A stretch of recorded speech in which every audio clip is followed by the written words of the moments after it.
Hey guys, SRM here, and I read 3 Norman Mailer books in 1 week, in about 6 days, and the first one I read was An American Dream, and I don't have that book here with me now, but it's also an audiobook on YouTube, which you can go find.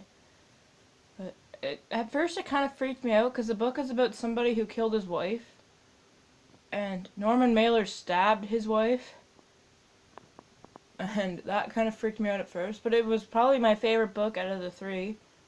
I really enjoyed it. But the whole book, you're hoping that he doesn't get caught. And usually people want murderers to get caught, but for some reason this character, you sympathize with him and you don't want him to get caught. So it's just one of those weird characters that you, no matter what they do, you still sympathize with them. And he's good at making characters that are interesting like that. And that's a very good book. Like, I really recommend that book, and I think everyone should either read the book or get the audio book on YouTube for free. And this is Why We Are in Vietnam, and this is the first edition of this book. And this is my least favorite out of the 3 books I read. And I just don't feel like it was that great of a book. There's way too many curse words. Like, I'm okay with curse words in a book, but if every second word is fuck, then that's probably...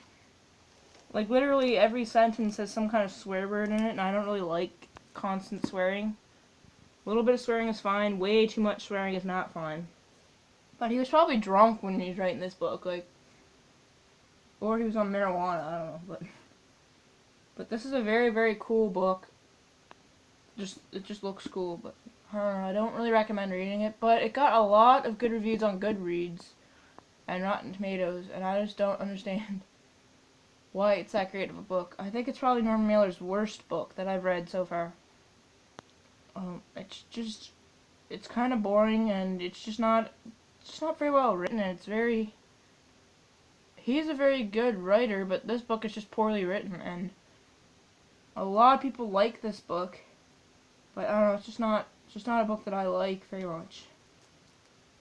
And I'm on the last chapter of it. I am going to finish it, but it just wasn't that great of a book.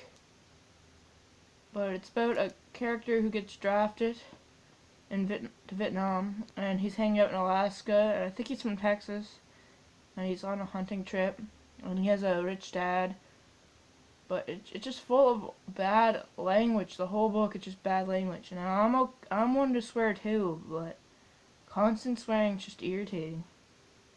But it got good reviews elsewhere. And then the spooky art is the 3rd book I read, and this is a book full of essays that he wrote. This was published in the 2000s when Norman Mailer was still alive, and it's a very good book. I loved it. I love reading his essays. He's just a good storyteller.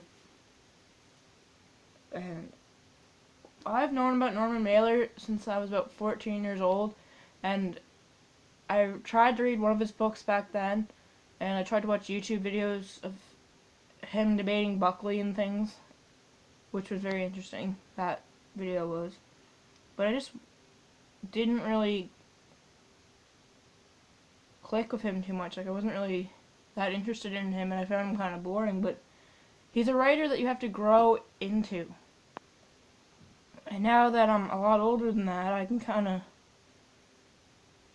of understand him more, and I can kind of digest him. I couldn't understand him at all back then. And he's just a writer that you just grow into. He's a hard writer to like when you're very young. But he seems good now. I can understand him more, and I just get more out of him now than I would when I was younger. But those are my 3 Norman Mailer books that I read in 6 days. That was a busy 6 days. Anyway, I do recommend looking up Norman Mailer, because he's a very important writer of that time. And looking up his debate with Buckley and his debate with Gore Vidal is interesting as well. But that's all, folks.